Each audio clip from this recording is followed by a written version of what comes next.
क्या आप भी अपना खुद का बिजनेस शुरू करना चाहते हैं लेकिन पैसा नहीं है तो क्या करें। साथियों, मुख्यमंत्री युवा उद्यमी योजना आपके लिए दे रही है शानदार मौका, क्योंकि यहाँ पर दिया जा रहा है 5 लाख रुपए तक का गारंटी मुक्त और ब्याज मुक्त लोन। साथ ही 50,000 रुपए तक की परियोजना लागत पर सब्सिडी भी मिल रही है। तो क्यों जाने दें ऐसा अवसर। साथियों, आज की इस वीडियो में हम आपको बताने वाले हैं एप्लीकेशन प्रोसेस क्या रहने वाला है। A to Z जानकारी स्टेप बाय स्टेप दूंगा। इसकी पात्रता क्या है, कौन लोग इसमें आवेदन कर सकते हैं, उम्र सीमा क्या है। आज की इस वीडियो में सारी जानकारी आपको देखने को मिलेगी। वीडियो थोड़ा सा लंबा हो सकता है, वीडियो में अंत तक बने रहना। तो चलिए वीडियो को शुरू कर लेते हैं। जैसा कि आप स्क्रीन पर देख रहे हैं, ये है msme.up.gov.in ऑफिशियल वेबसाइट। आपको भी इसी ऑफिशियल वेबसाइट पे आ जाना है। तो इस पॉपअप में आपको एक रजिस्ट्रेशन बटन दिख रहा है, साथियों इसी पे आपको क्लिक कर लेना है और क्लिक करते ही आपके सामने इसका पोर्टल ओपन हो जाएगा। तो जैसा कि आप देख पा रहे हैं, यहाँ पर नवीन उपयोगकर्ता पंजीकरण का ऑप्शन आ चुका है। तो सबसे पहले आपको नवीन उपयोगकर्ता पंजीकरण पे क्लिक कर लेना है। क्लिक करते ही एक नया टैब ओपन होगा। इसमें आपको योजना बटन में चयन करना है और मुख्यमंत्री युवा उद्यमी विकास अभियान योजना को सिलेक्ट करना है। उसके साथ ही आपको अपना आधार नंबर एंटर करना है।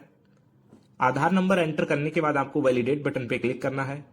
उसके बाद आपके आधार रजिस्टर्ड मोबाइल नंबर पर एक OTP कोड भेजा जाएगा। OTP कोड को यहां पर दर्ज करने के बाद वेरीफाई बटन में क्लिक करना है। क्लिक करते ही आपके आधार डिटेल्स जो है यहां पर ऑटोमेटिकली फैच होकर के आ जाएगी। नाम, जन्म तिथि और साथ ही पिता का नाम। इसके बाद आपको जो है अपना एक मोबाइल नंबर एंटर करना है। मोबाइल नंबर एंटर करने के बाद आपको अपनी ईमेल और उसके बाद जो है आपको अपना यहाँ पर सेक्टर का चुनाव करना है। यहाँ पर सेक्टर वही चयन करेंगे जिस सेक्टर में आप काम करना चाहते हैं। आपको जिसमें एक्सपीरियंस है तो इस लिस्ट से अपने सेक्टर का चुनाव कर लेना है और उसके साथ ही उस सेक्टर से संबंधित अपना बिजनेस जो है वो सिलेक्ट करना है। बिजनेस सिलेक्शन करने के बाद आपको अपना डिस्ट्रिक्ट सेलेक्ट करना है। डिस्ट्रिक्ट सेलेक्ट करने के बाद दिया गया कैप्चा बॉक्स में फिल करके सबमिट बटन पे क्लिक करना है। मैं यहाँ पर ऑलरेडी अपना फॉर्म सबमिट कर चुका हूँ, तो मैं इस टैब को बंद करके दिखाता हूँ दोबारा से, क्योंकि मैं लॉगिन करूंगा। और अभी इस पोर्टल पे जो है यहाँ पर आप देख रहे हैं पंजीकृत उपयोगकर्ता लॉगिन। इसमें मैं अपना यूजर आईडी और पासवर्ड डाल के आगे बढ़ता हूँ। आप जैसे ही सबमिट करेंगे तो आपके उसी रजिस्टर्ड मोबाइल नंबर पर एक यूजर आईडी और पासवर्ड भेजा जाएगा। वही यूजर आईडी और पासवर्ड आपको यहाँ पर एंटर कर लेना है। तो चलिए, यूजर आईडी मैं यहाँ पर एंटर कर लिया हूँ। साथ ही जो पासवर्ड मुझे मिला है वो पासवर्ड मैं एंटर कर लेता हूँ। साथियों, पासवर्ड एंटर करने के बाद दिया गया कैप्चा आपको कैप्चा बॉक्स में एंटर करना है। सेम टू सेम रहना चाहिए, सारा कैपिटल लेटर में है तो इसको अच्छी प्रकार भरना है और साथ ही लॉगिन बटन पर क्लिक करना है। तो लॉगिन बटन पर क्लिक करते ही आपके रजिस्टर्ड मोबाइल नंबर पर एक OTP भेजा जाएगा और उस OTP को आपको अभी यहीं पर फिल करना होगा। तो जैसा कि आप देख पा रहे हैं, हमारे मोबाइल नंबर पर एक OTP आ चुका है और उस OTP को हम यहां पर एंटर करेंगे। OTP एंटर करने के बाद सबमिट बटन पे क्लिक करना है। सबमिट करते ही आपके सामने आपका फॉर्म जो है ओपन हो जाएगा। तो सबसे पहले देखिए, मेरा जो फॉर्म है वो पेंडिंग में है, अभी कंप्लीट मैं नहीं कर पाया हूं। तो चलिए मैं यहाँ पर जो है डॉक्यूमेंट रिक्वायर्ड, सबसे पहले इसके डॉक्यूमेंट पे हम बात कर लेते हैं कि कौन कौन से डॉक्यूमेंट आपको आवेदन करने से पहले रेडी करके रखने हैं। यहाँ पर पूरी लिस्ट आपको दी गई है जिन डॉक्यूमेंट्स को आपको अपना आवेदन करने से पहले ही तैयार कर लेना है। तो सबसे पहले आपको पासपोर्ट साइज फोटो जो कि 20 KB में JPG फाइल में तैयार करके रखना है, मैंडेटरी है। साथ ही आपको सिग्नेचर भी मैंडेटरी है और एज सर्टिफिकेट के लिए आप हाई स्कूल की मार्कशीट या फिर अपना जन्म प्रमाण पत्र दे सकते हैं अगर है तो, क्योंकि आधार कार्ड यहाँ पर मान्य नहीं रहेगा। आयु प्रमाण पत्र के लिए आप हाई स्कूल की मार्कशीट लगा सकते हैं। साथ ही एजुकेशनल सर्टिफिकेट में भी आप हाई स्कूल की मार्कशीट दे सकते हैं, 8वीं की दे सकते हैं, इंटर ग्रेजुएशन जो भी है वो आप यहाँ पर दे सकते हैं। और 5वें नंबर पर जो है आप एफिडेविट सर्टिफाइड बाई नोटरी 10 रुपए के स्टाम्प पेपर पे बनवाएंगे। 300 KB के अंदर आपको स्कैन करके रख लेना है, जो कि मैंडेटरी है। 6 नंबर पर आपको project report, plant, machinery, equipment, working capital से संबंधित 300 KB में स्कैन करके रखनी है। 7 नंबर पे है आपका डिपेंडेंट सर्टिफिकेट। जितने लोग इस बिजनेस पे डिपेंडेंट रहेंगे उनका एक सर्टिफिकेट बनवाना है, जो कि विलेज के प्रधान यानी कि गांव प्रधान से बनवाना है। और 8 नंबर पे है आपका रेसिडेंस ड्यूरेशन सर्टिफिकेट, यानी उस गांव में आप कब से निवास कर रहे हैं, कस्बे में कब से निवास कर रहे हैं, तो गांव के प्रधान से या फिर वार्ड मेंबर के वार्ड मेंबर से आपको निवास बनवाना है। साथ ही अगर caste certificate OBC, SC, ST या फिर किसी विशेष श्रेणी से आते हैं तो आपको कास्ट सर्टिफिकेट देना होगा। जनरल कैटेगरी वालों को नहीं देना है। यहाँ पर 10 नंबर पर अगर हम बात करें तो यहाँ पर एक्स सर्विस मैन सर्टिफिकेट जो है अगर है आपके पास तो यहाँ पर दे दीजिए, वरीयता मिल जाएगी। 11 नंबर पर आप जो है Aadhaar card, voter ID, residence certificate, electricity bill, ration card या फिर रेंट एग्रीमेंट, इनमें से कोई भी एक दस्तावेज आपके पास होना चाहिए। 12 नंबर पर अगर हम बात करें तो यहाँ पर हैंडीकैप्ड सर्टिफिकेट विकलांग व्यक्तियों के लिए रहेगा। 13 नंबर पर पैन कार्ड, यहाँ पर इफ अवेलेबल लिखा है लेकिन ये मैंडेटरी है, आपको देना ही पड़ेगा।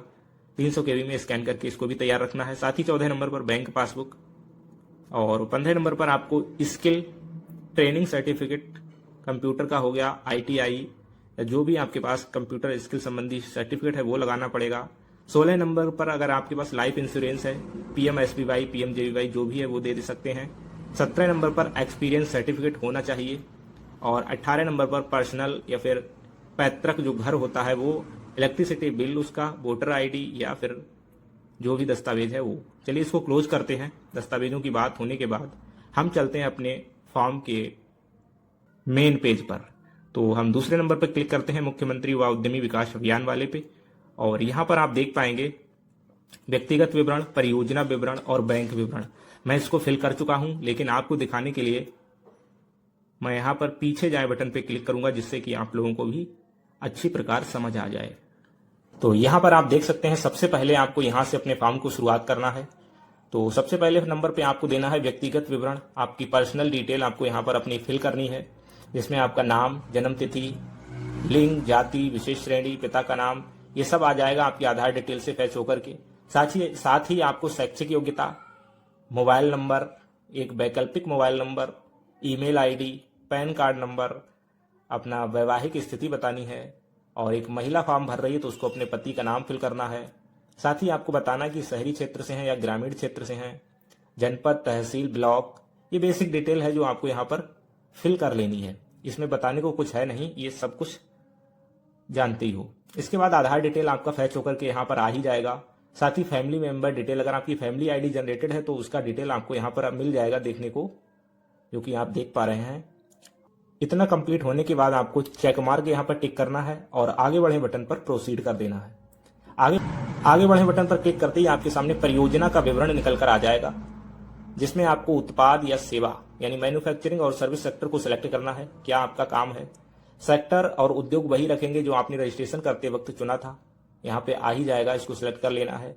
साथ ही आपको सेवा में आपने विवरण देना है, डिटेल में बताना है कि कौन सा काम कर रहे हैं। उसके बाद परियोजना या इकाई का नाम, अपनी शॉप का नाम क्या रखेंगे वो यहाँ लिख लेना है। साथ ही अपने यूनिट का जो एड्रेस रहेगा वो देना है यहाँ पर। यूनिट का जिला बताना है, तहसील, ब्लॉक, ग्राम का चयन करते हुए प्लांट और मशीनरी टर्म लोन की लागत को देना है। आपके बिजनेस में कौन सी मशीनरी लगने वाली है वो लागत यहाँ देनी है। उसके साथ ही आपको वर्किंग कैपिटल यानी कार्यशील पूंजी कितनी लगेगी वो बतानी है, उसका टोटल आपको देखने को मिल जाएगा। और उसके साथ आप देख रहे हैं लास्ट में, अगर आप SHG यानी सेल्फ हेल्प ग्रुप के सदस्य हैं तो उसका भी कोड दर्ज कर सकते हैं, जिससे आपको यहाँ पर प्राथमिकता दी जाएगी। साथ ही अंत में आप देखेंगे EDP कौशल प्रशिक्षण प्रमाण पत्र, जो कि आपके प्रोजेक्ट के लिए लाभकारी है। प्रशिक्षण का संस्थान बताना है, आवेदन क्रमांक देना है यहाँ पर, और प्रशिक्षण प्रारंभ तारीख, अंतिम तारीख दे करके EDP प्रमाण पत्र अगर नहीं भी है तो यहाँ पर आप छोड़ सकते हैं, लेकिन आपको बाद में ऐड करना होगा। आगे बढ़े बटन पर क्लिक करना है। इसके बाद तो यहाँ पर आप देख पाएंगे बैंक का विवरण आ गया है।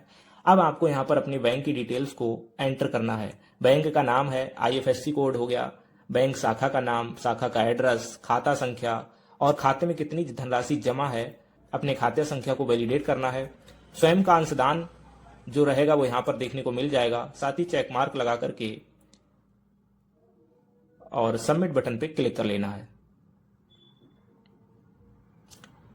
सबमिट बटन पे क्लिक होते ही आप यहां पर देखेंगे कि भाग 1 कंप्लीट हो जाता है और भाग 2 प्रोजेक्ट प्रस्ताव, इसके लिए आपको भाग 2 पर क्लिक करना है।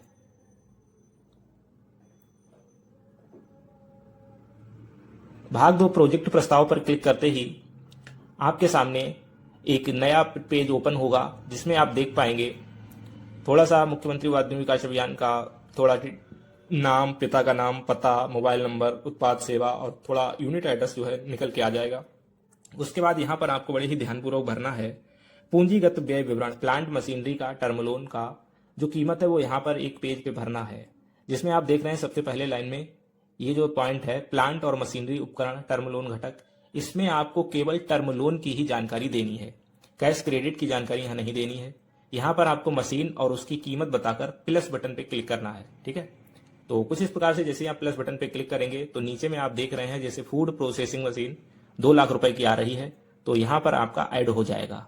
ऊपर में ऐड कीजिए और प्लस बटन पे क्लिक करेंगे तो यहाँ ऐड हो जाएगा। यहाँ 2, 4, 6, 10 मशीन जितनी भी है वो यहाँ ऐड कर सकते हैं अपने लोन टर्म लोन की लागत के अनुसार। तो जैसा कि ये 2 और एक 3 लाख रुपए की कीमत है, कुल रकम यहाँ पर देख पाएंगे 2 मशीन है जो 3 लाख रुपए की आ रही है, तो कुल स्थायी पूंजी है वो 3 लाख रुपए की, जो हमारा रॉ मटेरियल लगने वाला वो 2 लाख रुपए का, और टोटल परियोजना लागत बनेगी 5 लाख की। तो इस पेज को बड़े ही ध्यान से आप समझ सकते हैं, यानी टर्म लोन 3 लाख का है और कैश क्रेडिट वाला लोन, वर्किंग कैपिटल वाला लोन 2 लाख का है, टोटल बनता है 5 लाख। और जो हम स्वतः पूंजी लगाएंगे, स्वतः पूंजी विनियोजन, वो 62,500 रुपए है। बैंक हमें ऋण देगा 4,37,500 का, टोटल बनता है 5 लाख, और हम यहाँ पर रोजगार देने वाले हैं 2 लोगों को।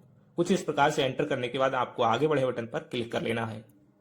क्लिक करते ही एक नया पेज ओपन होगा जिसमें आपको अपने कुछ सर्वे मांगेगा कि अभ्यर्थी और परियोजना के संबंध में कुछ जानकारी मांग रहा है। सबसे पहले आपकी आयु पूछ रहा है, किस आयु वर्ग के हैं। उसके बाद दूसरे नंबर पर व्यक्तिगत पैतृक मकान पूछ रहा है, दिए गए पते पर कब से निवास कर रहे हैं, शैक्षिक योग्यता क्या है, प्रस्तावित कार्य के संबंध में कोई जानकारी है, अनुभव है या नहीं है, आय का स्रोत क्या है, परिवार की आय सहित क्या आप आयकर भरते हैं, क्या आपके पास कोई जीवन बीमा है। तो इन पॉइंट को आपको फिल करते जाना अपने अनुसार। ऋण बैंक के साथ कितना संबंध है आपका, परियोजना की आर्थिक संभाव्यता क्या है, आप अपना जो है कच्चा माल, श्रमिक कहाँ से आपको नजदीकी उपलब्धता होगी या नहीं होगी, कौशल प्रमाण पत्र है या नहीं है, उत्पादों की बिक्री के लिए बाजार के साथ संबद्धता है, अभ्यर्थी द्वारा किए गए ऋण की भुगतान अवधि क्या है, संभावित रोजगार सृजन, कितने लोगों को रोजगार दे सकते हैं, और प्रोजेक्ट डिटेल के साथ आपको चेक मार्क लगाना है और सबमिट बटन पर क्लिक करना है। आपके सामने दस्तावेज अपलोड करने का ऑप्शन आ जाएगा। यहाँ पर आप देखेंगे दस्तावेज अपलोड करने के लिए यहाँ क्लिक करें तो फिर से आप यहाँ पर देख पाएंगे 13 दस्तावेज आपके लिए मैंडेटरी हैं। इन दस्तावेजों को अपलोड करना ही पड़ेगा। तो इन दस्तावेजों को आप जो है पहले से ही रेडी करके रखिएगा, जैसा कि मैंने पहले शुरू में बताया। पासपोर्ट साइज फोटो, हस्ताक्षर, आयु प्रमाण पत्र के लिए हाई स्कूल की मार्कशीट, और व्यक्तिगत या पैतृक मकान का बिजली बिल, वोटर आईडी या आधार कार्ड जमा कर सकते हैं। शैक्षिक योग्यता संबंधी प्रमाण पत्र, जाति प्रमाण पत्र, ऋण प्रदाता बैंक के साथ यानी बैंक पासबुक, दिए गए पते पे कब से निवास कर रहे हैं तो ग्राम प्रधान या फिर वार्ड मेंबर द्वारा निर्गत निवास प्रमाण पत्र, पैन कार्ड, परियोजना रिपोर्ट, स्व प्रमाणित एक घोषणा पत्र जो यहीं मिल जाएगा, अभी मैं बताऊंगा, कौशल प्रमाण पत्र यानी डिप्लोमा कोई भी, और साथ ही एक विक्रेता कोटेशन यानी वेंडर कोटेशन। इतने दस्तावेज आपको अभी अपलोड करने हैं। तो आपको जो है दस्तावेज अपलोड करने के लिए यहाँ क्लिक करें, सबसे ऊपर जो नीली पट्टी दिख रही है इस पर क्लिक करना है। चलिए दस्तावेज अपलोड करने के लिए यहाँ क्लिक करते हैं।